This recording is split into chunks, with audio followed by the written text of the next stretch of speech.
A gravação da chamada para 112 começa com interferência e o som da chuva. A voz de um homem na linha soa tensa e confusa. Ele se apresenta ao operador como Jan Kowalski, um caminhoneiro, e explica que se desviou da rota devido a uma falha no GPS e acabou numa estrada de terra perto da aldeia abandonada de Zark. O seu caminhão ficou atolado e Jan saiu para descobrir onde exatamente estava usando um mapa de papel. Foi então que ele ouviu um som invulgar que claramente não se encaixava no barulho da chuva. Uma batida metálica surda, 3 pancadas, depois uma pausa de alguns segundos e novamente 3 pancadas. O som era rítmico e vinha da direção de uma casa abandonada ali perto.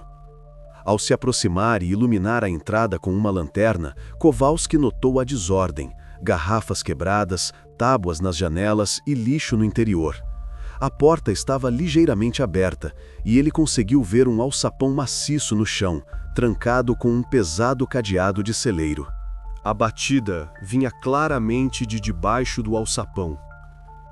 Ele afastou-se imediatamente da casa e informou ao operador a sua localização exata, observando que a aldeia estava desabitada há muito tempo, portanto, não deveria haver ninguém lá dentro. Uma patrulha da cidade mais próxima, Shransnov, foi enviada para o local e chegaria em 20 minutos para investigar a situação e descobrir quem exatamente estava emitindo o sinal do porão da casa abandonada. Para entender como Jan Kowalski foi parar na aldeia abandonada, é preciso voltar algumas horas no tempo. Naquela noite, Jan estava fazendo uma viagem de rotina. Há quase 20 anos que transporta mercadorias e conhece bem a autoestrada A4 de Katowice a Cracóvia. Na carroceria, peças de automóvel, uma entrega comum sem grandes surpresas. Jan decidiria chegar tranquilamente a Cracóvia pela manhã, planejando apenas uma breve parada para um café. A chuva intensificou-se na região da cidade de Shransvov. Para um motorista experiente como Jan, isso era algo habitual.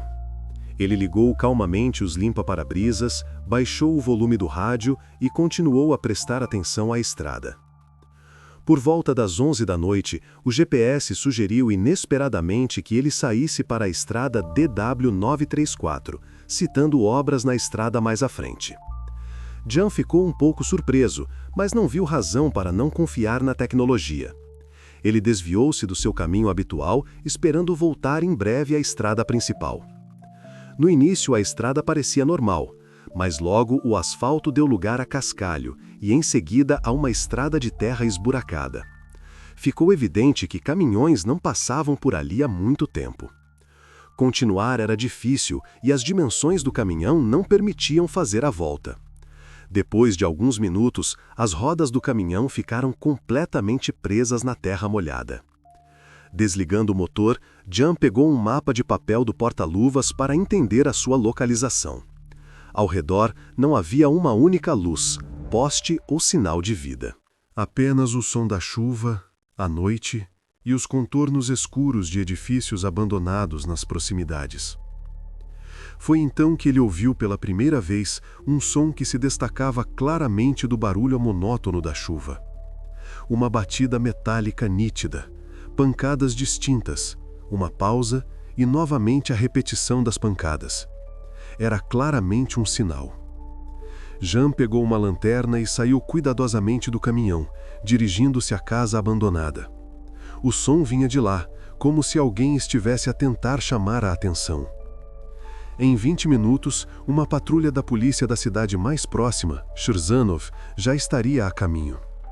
Jan ainda não sabia que a sua viagem de trabalho rotineira acabara de se transformar no início de um verdadeiro pesadelo. Mas enquanto a patrulha não chegava, Jan decidiu verificar a casa por si mesmo. Ficar parado à espera era impossível. Ele pegou a lanterna e dirigiu-se ao edifício, movendo-se lentamente pela terra molhada e encharcada pela chuva. O barulho da chuva abafava os outros sons, mas as batidas metálicas ainda eram distintas. A casa parecia como se ninguém lá aparecesse há muito tempo. As janelas estavam tapadas com tábuas, o telhado estava desabado, as tábuas estavam úmidas e apodrecidas. A porta era a única coisa diferente.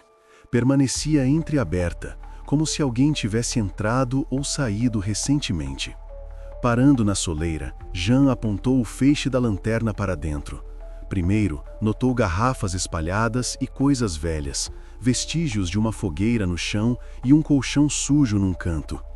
O cheiro era pesado, úmido e desagradável. Ele deu um passo para dentro, testando cuidadosamente cada parte do chão com o pé antes de avançar. As tábuas de madeira rangeram sob o seu peso. A batida ficou mais alta, e agora Jean entendeu claramente que o som vinha de debaixo do chão. Com a lanterna, ele seguiu a direção do som e viu velhos canos de aquecimento de metal que desciam diretamente para um enorme alçapão de metal embutido no chão. O alçapão estava fechado com um pesado cadeado de celeiro que não parecia abandonado. Não havia ferrugem nem sujeira nele. Era evidente que tinha sido usado recentemente. Por alguns segundos, a batida de baixo parou. Jean escutou com mais atenção e ouviu um sussurro baixo, mas distinto, como se alguém lá embaixo tivesse congelado, escutando as suas ações no andar de cima. Ele inclinou-se lentamente em direção ao alçapão e disse em voz baixa que a ajuda estava a caminho. Imediatamente, uma nova série de batidas soou em resposta, ainda mais altas, ainda mais desesperadas. Era claro que a pessoa lá embaixo tinha ouvido e agora implorava literalmente para que ele não fosse embora. Sem ferramentas, era impossível abrir o alçapão. Jean recuou, dirigiu-se à saída e voltou para a chuva, sentindo uma tensão e ansiedade crescentes. Voltando para o caminhão, ele ligou as luzes de emergência para que a polícia o encontrasse mais facilmente. Jean verificou novamente o telefone, certificou-se de que o sinal estava bom e ficou à espera perto da cabine. Os minutos até a chegada da patrulha pareciam intermináveis. Jean tentava entender como era possível que alguém estivesse trancado no porão daquela casa abandonada. Algum tempo depois, os faróis de um carro da polícia apareceram ao longe. Foi nesse momento que ficou claro. A viagem de trabalho rotineira do caminhoneiro já se transformara numa história terrível e estava apenas no começo. Os faróis do carro da patrulha iluminaram a estrada encharcada de chuva perto da casa. Eram 23h35 do dia 14 de outubro de 2023. Jean acenou imediatamente com a mão, mostrando aos oficiais para onde ir. 2 policiais saíram do carro e inspecionaram silenciosamente o local antes de se dirigirem à entrada. Moviam-se com confiança e rapidez, compreendendo claramente a seriedade da situação. Ao entrar, os oficiais pararam por um momento, examinando o local. Os feixes de luz das lanternas deslizavam lentamente pelas paredes e pelo lixo no chão. Um cheiro pesado de umidade e abandono pairava no ar. O mesmo som metálico repetiu-se de forma clara e distinta. 3 pancadas, uma curta pausa, mais 3. Os policiais olharam um para o outro, assentiram e apontaram as lanternas para o alçapão. O cadeado era de fato novo e sem sinais de ferrugem. Em meio à destruição e sujeira geral, isso parecia suspeito. Ficou claro imediatamente que não havia tempo a perder. Um dos policiais foi até o carro e voltou com um pé de cabra pesado. Alguns golpes fortes e o cadeado de celeiro caiu no chão de madeira com um estrondo. Quando o alçapão foi aberto, um cheiro forte e sufocante subiu do porão, fazendo com que ambos os policiais recuassem involuntariamente. Superando a repulsa, eles apontaram as lanternas para dentro, tentando enxergar algo na profundidade do porão. Primeiro, houve silêncio total. Depois, um som baixo de movimento veio de baixo. Na luz fraca, apareceram 2 rostos, pálidos e assustados. Eram Cássia e Pavel. A garota tinha cerca de 19 anos, o rapaz uns 14. Ambos pareciam extremamente exaustos. As roupas pendiam sobre eles em farrapos sujos, os cabelos estavam emaranhados e os olhos reagiam com dificuldade à luz das lanternas. Os policiais ajudaram-nos a subir, segurando-os pelos braços, pois mal conseguiam andar sozinhos.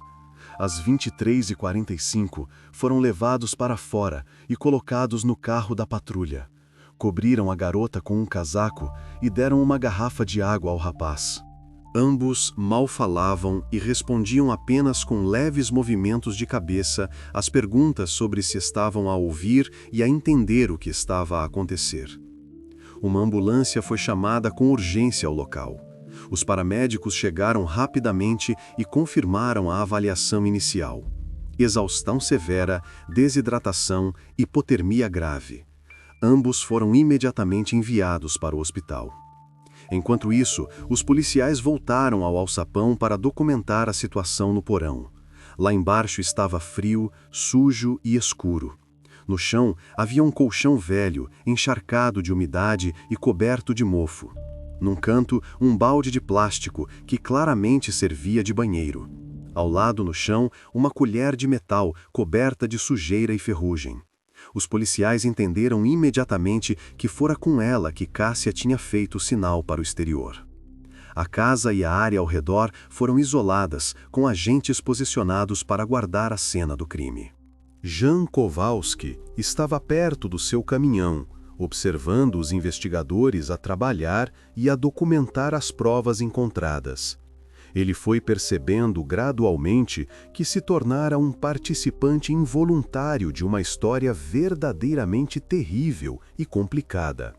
Pouco depois, os oficiais comunicaram os primeiros detalhes do caso à delegacia via rádio, classificando-o oficialmente como um crime grave. O relatório registrou a hora exata da chegada ao local e o momento da descoberta das vítimas. Já naquele momento, era evidente que uma chamada de rotina à polícia se tornara o início de uma das investigações mais ruidosas e complexas dos últimos anos na região. Os resgatados Cássia e Pavel já estavam no hospital, enquanto na cena do crime continuava o trabalho em larga escala dos investigadores. Os policiais examinavam cuidadosamente a casa e o terreno adjacente, registrando cada pequeno detalhe. Era óbvio que a descoberta no porão era apenas o começo, e eles teriam que investigar a situação muito mais a fundo. Enquanto isso, no hospital, policiais já estavam de plantão, aguardando a autorização dos médicos para uma conversa inicial com as vítimas. A primeira a falar foi Cássia. Apesar da exaustão extrema, ela era capaz de responder às perguntas de forma breve e clara.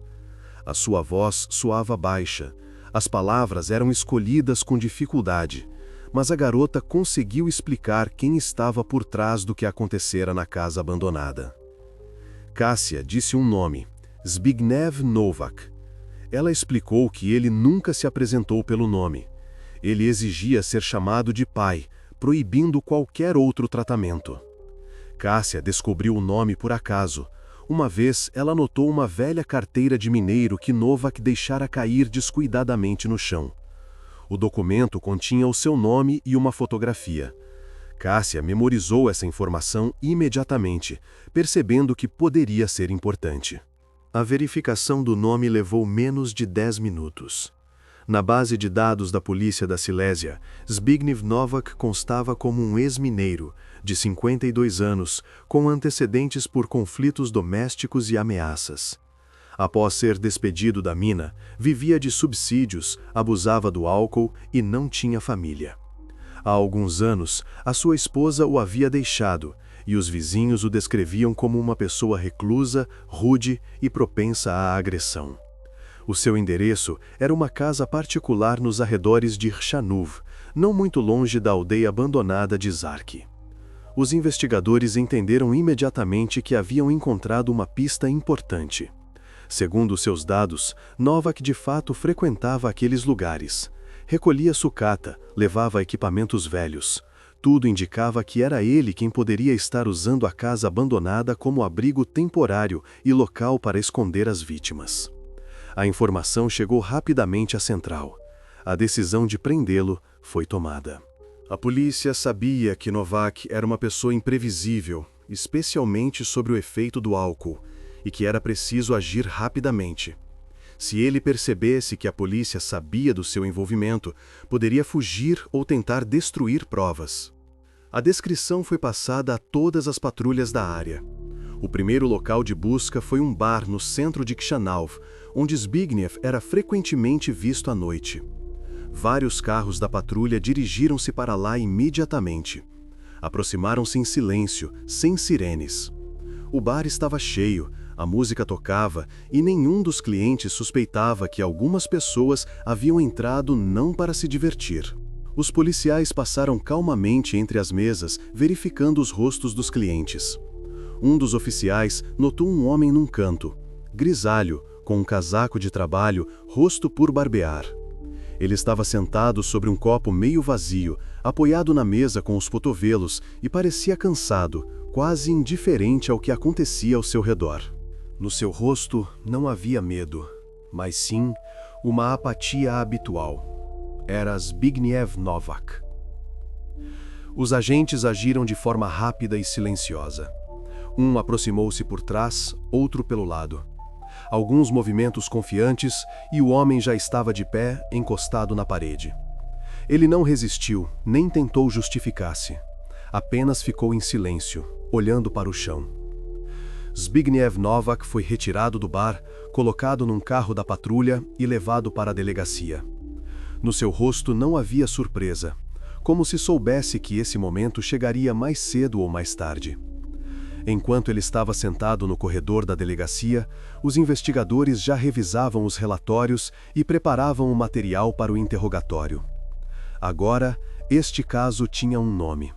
E esse nome tornou-se a primeira pista real na longa cadeia de eventos que começou naquela noite, quando Jan Kowalski parou o seu caminhão perto de uma casa abandonada. Enquanto os agentes levavam Zbigniew Novak para a delegacia, na cena do crime continuava o trabalho meticuloso da equipe de investigação.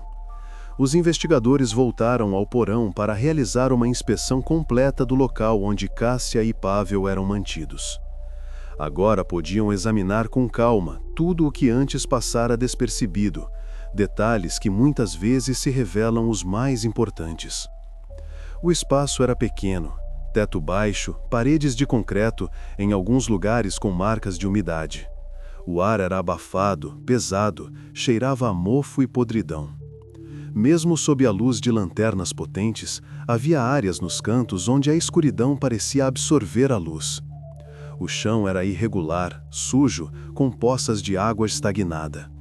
Num canto, havia um colchão velho, encharcado de umidade e já em decomposição. A superfície estava rasgada, com pedaços de algodão sujo a sair de dentro. Ao lado, um balde de plástico que era usado como banheiro. Tudo isso foi registrado no relatório e em fotos. Cada detalhe poderia ser crucial para as provas. Um pouco mais adiante, no chão, os investigadores notaram dezenas de pontas de cigarro. Estavam por toda parte, perto do colchão, junto à parede, ao lado da escada. À primeira vista era apenas lixo, mas a quantidade parecia excessiva. Todos os achados foram cuidadosamente recolhidos e embalados para análise laboratorial.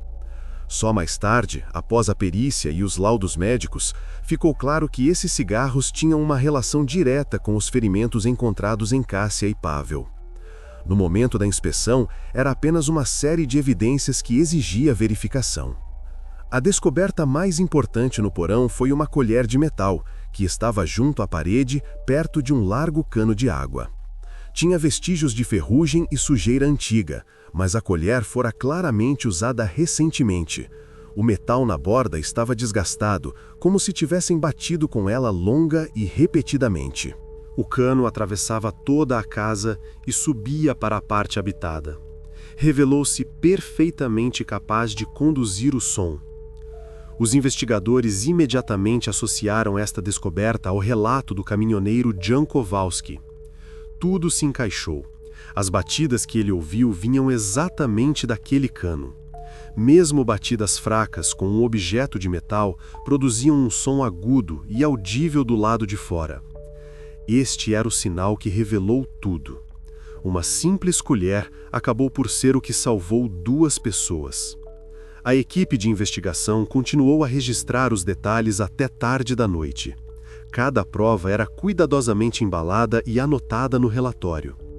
O porão adquiriu finalmente os contornos de um espaço confinado, onde a vida de pessoas se resumia, durante anos, a alguns metros quadrados, um balde e pedaços de tecido podre no chão. A impressão do que viram foi pesada, mesmo para aqueles que trabalhavam na polícia há muitos anos. Quando a inspeção terminou, ficou claro que a investigação tinha uma imagem quase completa do que havia acontecido. Restava comparar as provas com os depoimentos de Kasia, Pavel e do próprio Novak. Todos os dados já estavam a ser transmitidos para o departamento, onde se preparavam para o primeiro interrogatório sério. A noite, que começara com uma chamada alarmante para o 112, agora se enchia de fatos, e cada um deles se juntava numa história única e assustadoramente real. O detido Zbigniew Novak foi levado para a delegacia de polícia por volta da 1h30 da manhã. Quase 1 hora havia se passado desde a sua detenção no bar, e agora os agentes que estavam na delegacia o viam pela primeira vez com seus próprios olhos. Os policiais que o levaram para a delegacia notaram mais tarde nos seus relatórios o comportamento extremamente estranho e atípico do homem, especialmente considerando a gravidade do crime do qual era suspeito. Nos primeiros minutos após ser colocado na sala da central, Nowak parecia completamente desorientado e alheio. Ele permaneceu em silêncio e não reagiu às perguntas padrão do oficial de serviço sobre o seu bem-estar e se entendia as razões da sua detenção. O cheiro que emanava dele era forte e intenso. Mesmo à distância, era óbvio que ele consumia álcool há muito tempo e em grande quantidade. Em certo momento, o detido tentou levantar-se da cadeira, mas sentou-se pesadamente de volta, como se perdesse o equilíbrio. Várias vezes, o oficial de serviço tentou falar com Nowak para saber se ele tinha consciência de onde estava e por que fora detido. Em resposta, ouviu apenas frases sem sentido, cheias de palavras desconexas e pausas intermitentes. Nas suas palavras, misturavam-se queixas de dor de cabeça, pedidos de água e garantias sussurradas de que ocorrera algum erro e que a detenção não tinha nada a ver com ele. No entanto, após alguns minutos, enquanto os oficiais preenchiam o relatório, Novak subitamente proferiu uma frase estranha e muito importante. O policial que preenchia os documentos registrou-a imediatamente no relatório. O detido disse que não percebeu de imediato que a sua família tinha sido encontrada. A palavra família que ele usou chamou imediatamente a atenção dos oficiais de serviço. Soava estranha e inadequada, mas naquele momento eles não conseguiam entender o que Novak queria dizer. Os policiais tentaram fazer algumas perguntas de esclarecimento, mas o homem calou-se e não disse mais uma palavra. O seu olhar tornou-se novamente vazio, como se ele não entendesse por que dissera aquilo ou o que queriam dele. Mais tarde, quando os investigadores começaram a comparar essa frase com as provas encontradas na casa, o seu significado começou a clarear-se gradualmente. Eles entenderam que não fora apenas um lapso casual ou um disparate de bêbado. A frase família estava diretamente ligada ao que Kasia contava sobre o tempo passado no porão e as exigências de Novak para que o chamassem de pai. Tornava-se agora evidente que por trás disso havia um motivo mais profundo e assustador, relacionado à sua vida pessoal e ao seu passado. Os investigadores perceberam que, para a próxima fase da investigação, a frase do detido seria central. Agora, a tarefa deles era descobrir o que exatamente Novak queria dizer com esse conceito E há quanto tempo ele vivia numa realidade tão horrível que capturou e manteve outras pessoas, forçando-as a chamá-lo de algo que ele, na realidade, não era.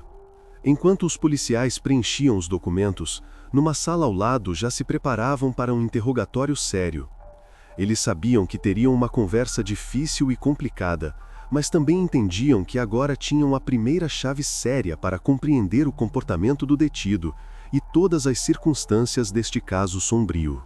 Novak já se encontrava na cela de detenção temporária quando os investigadores começaram a receber os primeiros dados médicos do hospital. Na noite de 18 para 19 de outubro, os médicos concluíram o exame de Kasia e Pavel, e às 8 da manhã de 19 de outubro de 2023, os laudos oficiais chegaram à disposição da polícia. Esses documentos revelaram, pela primeira vez, de forma clara e objetiva, o que se passara no porão da casa abandonada. Segundo os relatórios médicos, o estado de ambos era crítico.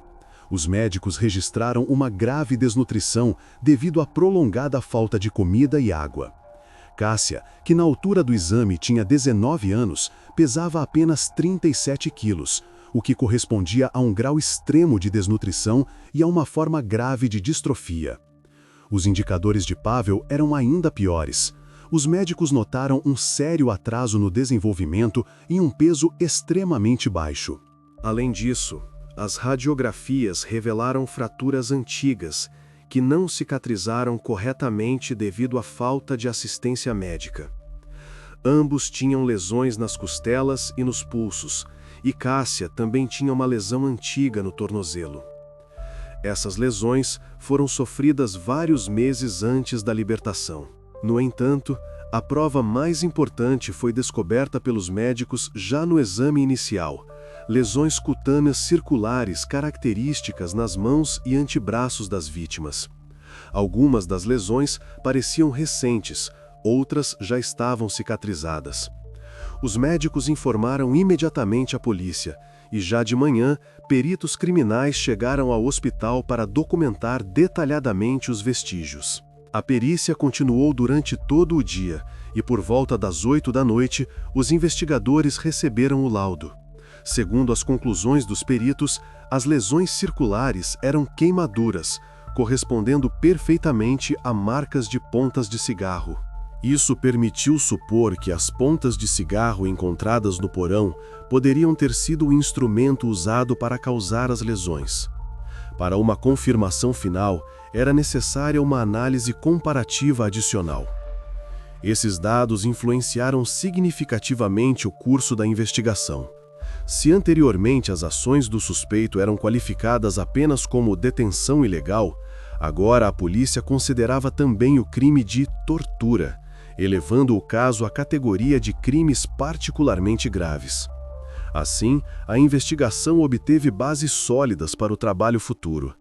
Os agentes sabiam que teriam de realizar análises periciais adicionais, verificar possíveis pistas falsas e investigar o passado de Zbigniew Novak. Só depois disso poderiam passar a primeira conversa séria com o suspeito, para finalmente estabelecer os seus motivos. Enquanto os peritos criminais analisavam as pontas de cigarro e os resultados dos exames médicos, os agentes voltaram a inspecionar as áreas residenciais da casa de Zbigniew Novak. O porão já havia fornecido muitos detalhes importantes, mas algo significativo também poderia estar escondido no andar de cima. Os policiais precisavam entender o que Novak fazia exatamente quando ninguém o observava.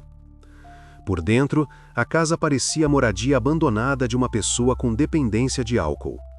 Coisas, roupas, garrafas e lixo velho estavam espalhados por toda parte.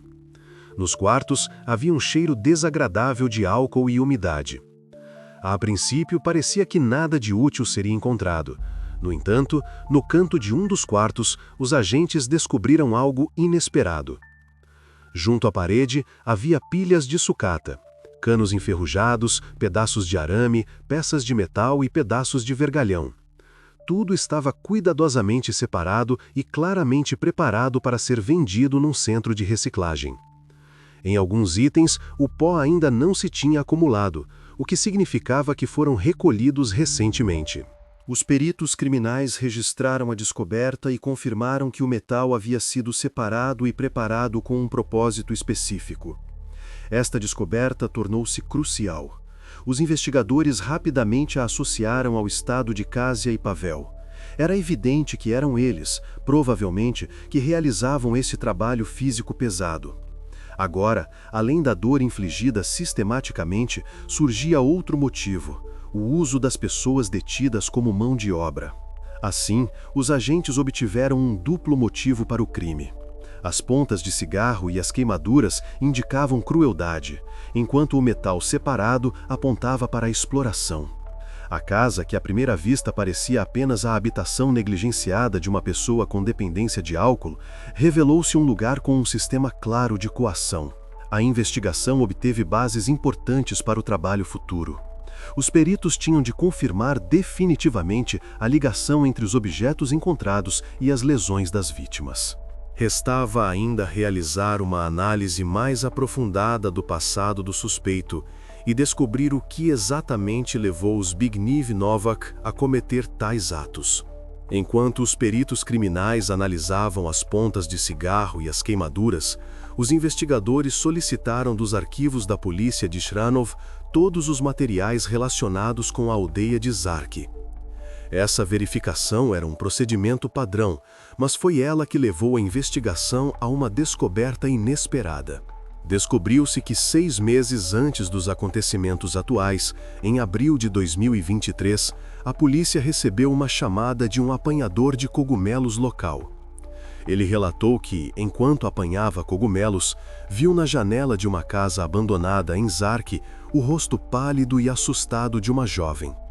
A chamada foi oficialmente registrada e marcada como necessitando de verificação. Uma patrulha de serviço deslocou-se imediatamente ao local, mas os policiais trataram a verificação de forma superficial. Inspecionaram a casa apenas de dentro do carro. No relatório, constava que a casa estava abandonada, as janelas tapadas com tábuas e não havia sinais da presença de ninguém. Os policiais decidiram que o apanhador de cogumelos confundiu um reflexo com uma pessoa ou viu um dos sem-abrigos que frequentemente apareciam naquelas zonas. Com isso, a verificação foi concluída. Agora, 6 meses depois, os investigadores liam o antigo relatório com outros olhos. O rosto na janela, muito provavelmente, pertencia a Cássia.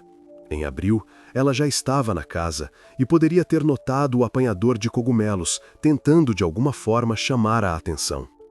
Para os investigadores, tornou-se evidente que foi nessa altura que surgiu a oportunidade de evitar tudo o que aconteceu depois.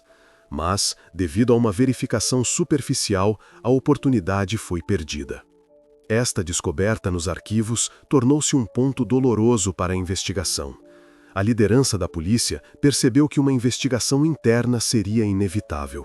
A responsabilidade dos patrulheiros era agora uma questão separada e difícil. Agora, a investigação não tinha apenas uma oportunidade perdida, mas também um motivo sério para reexaminar todo o caso. A chamada de arquivo, que à primeira vista parecia uma formalidade, na verdade revelava a profundidade da tragédia e mostrava a importância de cada detalhe negligenciado. Os investigadores tinham pela frente uma nova etapa: o estudo detalhado da personalidade e do passado de Zbigniew Novak. Só isso poderia ajudá-los a entender como ele chegou a tal ponto e por que exatamente aquela casa se tornou parte do seu plano. Os investigadores solicitaram todos os arquivos disponíveis, documentos pessoais e materiais de verificações anteriores sobre Novak. Em pouco tempo, nas mesas dos agentes estavam relatórios policiais antigos, laudos médicos e transcrições de interrogatórios de testemunhas sobre um conflito familiar ocorrido em 2015. Dos materiais, depreendia-se que, 8 anos antes, a esposa de Novak havia procurado oficialmente a ajuda da polícia. Ela alegava que o marido exibia regularmente crueldade e agressão para com ela e os filhos, o que a forçou a sair de casa. Segundo as suas palavras, os conflitos físicos eram constantes e insuportáveis, e num dos episódios, ela foi mesmo forçada a procurar ajuda no hospital após sofrer ferimentos. Um detalhe importante no caso era que, juntamente com a esposa, saíram também 2 menores, uma filha mais velha e um filho mais novo. A partida da família destruiu completamente a vida pessoal de Noack, deixando-o na solidão e isolamento. Isso foi confirmado pelos vizinhos, que os investigadores interrogaram adicionalmente. Eles contaram que, após a partida da família, o comportamento do ex-mineiro mudou drasticamente. O homem fechou-se em si mesmo, quase não comunicava, bebia muito e passava o tempo sozinho. Por vezes, os vizinhos notavam-no a falar sozinho, vagueando pela aldeia abandonada. Anteriormente, Zbigniew era mineiro e trabalhou na mina local por muitos anos, mas após o encerramento da empresa, ficou sem trabalho e meios de subsistência. Sem um rendimento estável, começou a recolher e a vender sucata que encontrava nas aldeias operárias abandonadas, as chamadas Ossadi, espalhadas pela região. Esta vida não só agravou o seu estado psicológico, mas também se tornou uma parte importante do quadro geral do crime. Psicólogos criminais, após estudarem cuidadosamente a sua biografia e os depoimentos das testemunhas, concluíram que a perda da família poderia ter causado um trauma psicológico grave ao suspeito.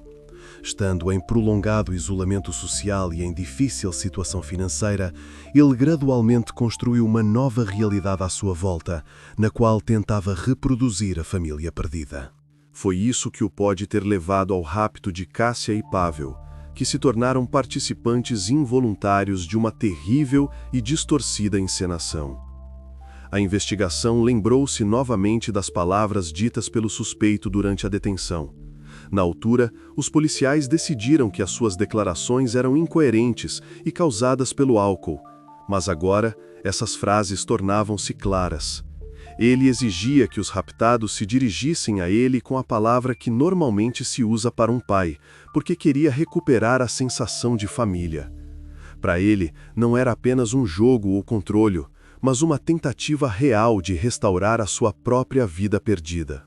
Assim, a partir de fatos aparentemente díspares, foi se construindo perante a investigação um perfil completo e sombrio do crime. Agora, a polícia tinha 2 motivos claros: a exploração física dos raptados para ganhar dinheiro com a recolha de sucata e o motivo psicológico, a restauração da estrutura familiar perdida 8 anos antes. A investigação tinha um perfil psicológico completo de Zbigniew Nowak e ideias claras sobre os motivos das suas ações. Os materiais recolhidos permitiram que os agentes preparassem a próxima e decisiva fase da investigação, um interrogatório rigoroso ao suspeito. Agora, conhecendo a sua psicologia, os seus pontos fracos e as razões do seu comportamento, os investigadores estavam prontos para estruturar o interrogatório de modo que Nowak não pudesse mais esconder a verdade. Quando os investigadores entraram na sala de interrogatório, Nowak já parecia completamente diferente do que no momento da detenção. Completamente sóbrio, ele estava sentado à mesa, com a cabeça baixa e evitando o contato visual com os agentes. A polícia tinha em mãos todos os materiais e provas necessários. Os investigadores sabiam por onde começar e como conduzir a conversa para, passo a passo, destruir as suas tentativas de se defender. Primeiro, os agentes colocaram diante dele as imagens médicas com as marcas circulares de queimaduras claramente visíveis nas mãos das vítimas. Os especialistas já haviam confirmado. As lesões correspondiam perfeitamente às pontas de cigarro encontradas na casa do suspeito. Nowak olhou para as fotografias de relance e desviou imediatamente o olhar. Ele começou a garantir à investigação que não havia magoado ninguém e que não tinha nada a ver com essas lesões, embora sua voz soasse insegura e as palavras parecessem forçadas e pouco convincentes. Então, os agentes passaram para a parte seguinte das provas. Eles espalharam sobre a mesa fotografias da sucata encontrada na casa e preparada para ser vendida. Quando Nowak afirmou que Cássia e Pavel o ajudaram voluntariamente, os investigadores lembraram-no diretamente do porão, fechado com um cadeado de celeiro, e da total impossibilidade de Cássia e Pavel saírem livremente. A isso, Nowak não soube o que responder, claramente confuso e percebendo que qualquer explicação soaria sem sentido.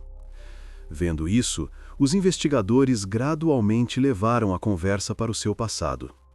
Eles lembraram-no, de forma calma e breve, que sabiam como, muitos anos antes, a sua esposa o havia deixado, levando consigo a filha mais velha e o filho mais novo, devido ao seu caráter difícil.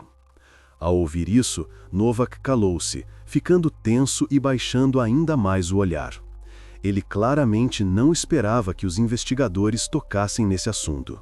O golpe principal foram os depoimentos de Cássia. Os investigadores leram as suas palavras, registradas no relatório do interrogatório. Nowak forçava ambos a chamá-lo de pai, Wojciech.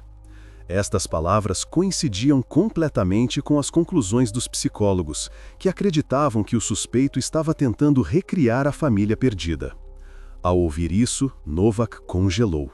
O seu rosto tornou-se completamente imóvel, e os agentes sentiram que agora ele não poderia mais negar o óbvio. Por algum tempo, a sala ficou em silêncio. Os investigadores deliberadamente não quebraram o silêncio, dando ao suspeito tempo para perceber sua situação sem saída. Nesse momento, os agentes já tinham preparada outra prova irrefutável, da qual Nowak ainda não sabia. Era esta prova que deveria finalmente privá-lo da possibilidade de rejeitar as acusações apresentadas e levar a investigação a uma confissão completa. Nowak continuava em silêncio, sem dar à investigação as respostas necessárias. Enquanto isso, no hospital, Cássia e Pavel contaram aos investigadores muito mais do que o suspeito poderia imaginar. Os seus depoimentos tornaram-se a prova decisiva de como e por que as duas pessoas passaram tanto tempo em cativeiro sem nunca tentarem libertar-se. Os agentes ouviram atentamente Cássia, que parecia extremamente exausta e deprimida, mas explicou com firmeza como era a sua rotina diária. O porão, onde foram encontrados, servia não apenas como um lugar para dormir, mas literalmente como uma cela de prisão. O alçapão estava sempre fechado por cima com um cadeado pesado, cuja chave apenas Nowak possuía. Ele só os libertava quando ia para o trabalho ou para o bar local em Chanuf. Cássia descreveu detalhadamente um dia típico. Todas as manhãs, Nowak os tirava do porão e os forçava a andar pela aldeia onde recolhiam sucata de casas abandonadas. Eles lidavam com pequenas peças de metal, pedaços de arame, peças de fixação e vergalhões. Tudo o que era mais pesado, o próprio Nowak carregava. Pavel explicou um detalhe importante. Ele apareceu na casa de Nowak quase um ano depois de Cássia já lá estar. Nessa altura, a rapariga estava completamente subjugada e nem sequer tentava resistir. Nos primeiros dias, Pavel notou o quão assustada ela estava do raptor e logo percebeu por quê. Logo no início da sua estadia, Nowak mostrou crueldade também para com ele, causando-lhe dor intensa e deixando as primeiras queimaduras de pontas de cigarro. Assim, ele deixou claro a Pavel quais seriam as consequências de qualquer desobediência. Esta violência física, já familiar a Cássia, rapidamente quebrou também a sua vontade. Depois disso, um medo profundo suprimiu-os psicologicamente. Com o tempo, a crueldade juntou-se à subnutrição constante e à exaustão física, privando-os finalmente de qualquer capacidade de resistir ou tentar fugir. Nowak estava sempre por perto e observava atentamente cada movimento. Nas mãos, segurava constantemente um pé de cabra e, mesmo embriagado, permanecia agressivo e imprevisível. Qualquer tentativa de se desviar das suas ordens era reprimida com ameaças silenciosas, mas concretas. A aldeia estava completamente isolada. A localidade habitada mais próxima, Chersanov, ficava a quase 10 quilômetros de distância.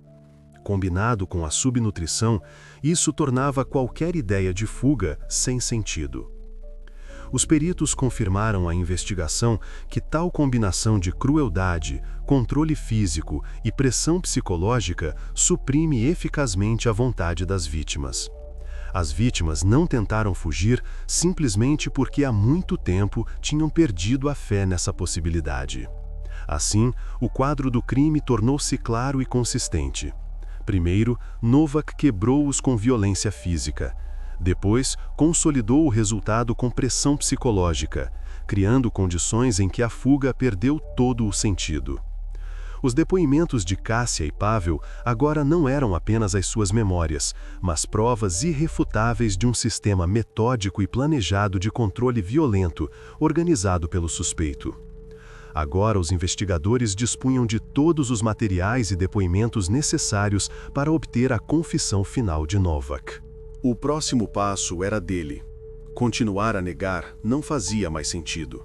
A investigação estava completamente preparada. Restava apenas ouvir as suas próprias palavras. Os policiais acreditavam que Novak não tinha hipótese de escapar à responsabilidade. Sobre a mesa já estavam todos os materiais do caso: laudos médicos, resultados de perícias, depoimentos de testemunhas. Mas Novak ainda negava teimosamente os fatos. No interrogatório final, ele tentou apresentar tudo o que aconteceu como um acordo mútuo e ajuda voluntária. Durante a conversa com os agentes, Novak manteve-se cauteloso, por vezes hesitante, evitando olhar nos olhos deles. Era notável como seus dedos tremiam enquanto repetia, uma e outra vez, a mesma versão. Ele encontrou Kássia e Pavel quando eles estavam na rua e precisavam de ajuda. Ele insistia que apenas lhes deu um teto sobre as suas cabeças, e eles concordaram em ajudar na recolha de sucata por vontade própria. Ele explicava as duras condições de vida deles pela sua pobreza e alcoolismo crônico, tentando despertar simpatia ou pelo menos compreensão por parte dos investigadores. Mas quando o assunto voltou aos danos físicos, incluindo as queimaduras, Novak ficou visivelmente nervoso.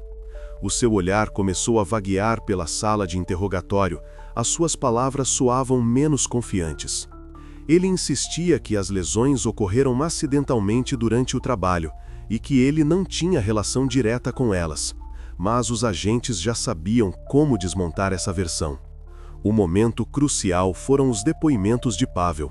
Recordando o episódio que foi um ponto de viragem para ele, Pavel contou detalhadamente a situação com o radiador de metal.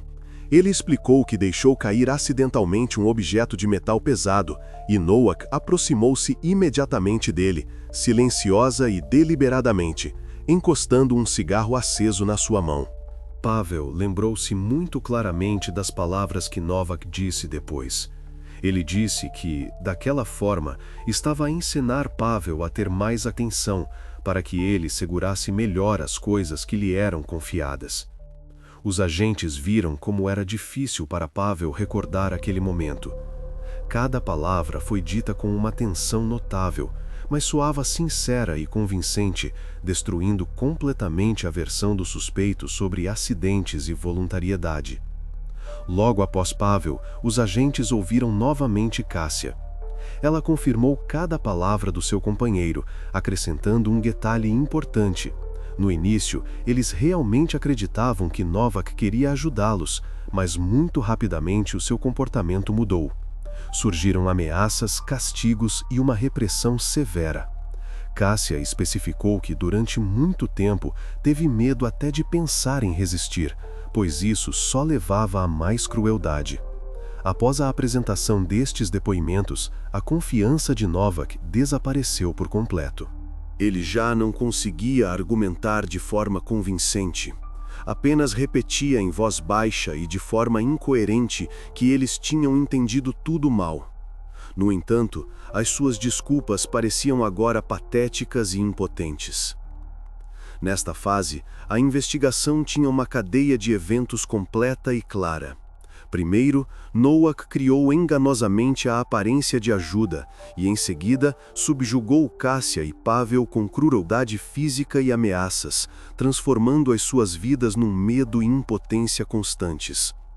Agora, os agentes tinham todos os fatos necessários que confirmavam não apenas o sequestro, mas também a tortura, a detenção e a supressão absoluta da personalidade de ambas as vítimas. A investigação dispunha de informações completas e exaustivas. Restava apenas reconstruir cada evento na sequência correta, passo a passo. Agora, podiam passar com confiança para a próxima fase da investigação, a reconstrução detalhada de como exatamente Cássia e Pavel caíram nas mãos de Novack e como as suas vidas ficaram finalmente sob o seu poder. A equipe de investigação chegou à fase final do inquérito. Agora era preciso reconstruir completamente todo o quadro do que aconteceu. Os eventos foram reconstruídos passo a passo, desde o momento do sequestro até à noite em que Cássia e Pavel foram resgatados. No outono de 2021, Cássia, de 17 anos, fugiu de um orfanato em Katowice. Ela dirigia-se para Cracóvia na esperança de encontrar trabalho e começar uma nova vida, mas em breve ficou sem dinheiro e sem ajuda nos arredores da cidade de Chrzanów. Foi aqui que Zbigniew Nowack a notou. O homem parecia calmo e ofereceu ajuda, comida e um abrigo temporário. Cássia aceitou, sem ainda perceber que esta decisão mudaria a sua vida para sempre. Nos primeiros dias, nada indicava problemas. Mas quando a rapariga tentou ir embora, Nowack mostrou agressividade imediatamente. Tentando detê-la, ele empurrou Cássia com força contra os degraus de concreto, e nesse dia ela sofreu a sua primeira fratura grave no braço, que mais tarde foi registrada pelos peritos como antiga e mal consolidada. Foi após este incidente que a rapariga sentiu pela primeira vez o método cruel de punição de Nowack, uma queimadura de cigarro. Assim começou a sua nova realidade, medo e submissão total. No verão de 2022, Nowack arranjou um segundo cativo, Pavel, um adolescente sem abrigo de Chrzanów, que vivia na rua há muito tempo. Nowack ofereceu a Pavel comida e trabalho por alguns dias. O adolescente confiou nele, sem suspeitar que tinha caído numa armadilha.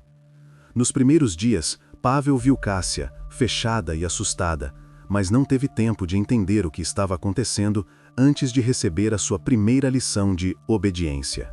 Nowack bateu-lhe por uma falta que Pavel nem conseguiu lembrar.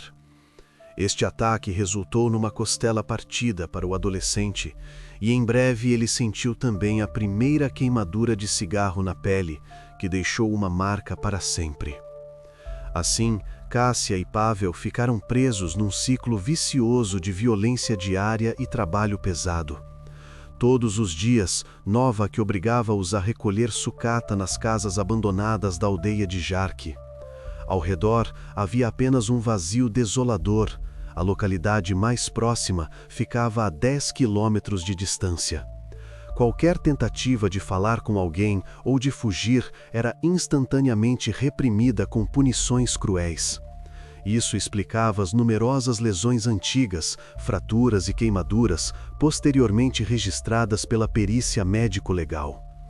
Todas as noites, Nowack trancava os seus cativos no porão da casa com um cadeado de celeiro maciço. Lá dentro estava sujo, úmido e escuro. Apenas um colchão e um balde compunham todo o ambiente. Foi aqui, no chão, que se encontrava uma colher de metal, deixada acidentalmente por Nowack. Naquele momento, ninguém deu importância a isso, mas foi ela que, no final, lhe salvou a vida. Os investigadores reconstruíram com especial cuidado os eventos de abril de 2023, a oportunidade perdida de salvar Cássia e Pavel mais cedo. Um residente local, que apanhava cogumelos, informou à polícia que tinha visto o rosto pálido de uma rapariga na janela de uma casa abandonada na aldeia de Żarki. Uma patrulha da polícia de Chrzanów foi verificar, mas, tendo inspecionado a casa apenas superficialmente e sem sequer sair do carro, concluiu que lá dentro viviam simplesmente sem abrigos. Este erro custou aos cativos mais 6 meses de sofrimento. A noite crucial chegou a 25 de outubro de 2023. Como de costume, Novak foi para o bar, trancando os cativos no porão. Cerca de 1 hora depois, Cássia ouviu um som que não podia confundir com mais nada: o motor pesado de um caminhão. A rapariga percebeu imediatamente que era um veículo estranho. Numa tentativa desesperada de chamar a atenção, ela agarrou naquela mesma colher e começou a bater ritmicamente no largo cano de água de ferro fundido que atravessava a casa. Lá em cima, o caminhoneiro Jon Kowalski, que se encontrava na aldeia devido a uma falha no GPS, ouviu uma batida metálica invulgar. Foi ele quem chamou a polícia e uma patrulha chegou em breve ao local. Arrombando o cadeado e abrindo o alçapão, os policiais encontraram Cássia e Pavel exaustos e torturados. Todas as provas, a colher, o cadeado, o colchão, o balde e as lesões antigas foram imediatamente registadas, compondo um quadro claro do crime. Agora, a investigação tinha finalmente fechado toda a cadeia de eventos, desde o momento do sequestro até à libertação das vítimas. Cada prova e cada testemunho coincidiam perfeitamente com a reconstrução. A equipe de investigação tinha um quadro completo do crime pronto para ser levado a tribunal. O caso, que chocou a região pela sua crueldade e cinismo, estava praticamente concluído. A 15 de março de 2024, vários meses após a conclusão da investigação, teve início no Tribunal Distrital de Katowice a audiência do caso de Zbigniew Novak. O processo decorreu à porta fechada. Os detalhes do caso eram demasiado pesados para uma audiência pública. A Procuradoria reuniu uma base de provas convincente, que os agentes formaram meticulosamente ao longo de vários meses.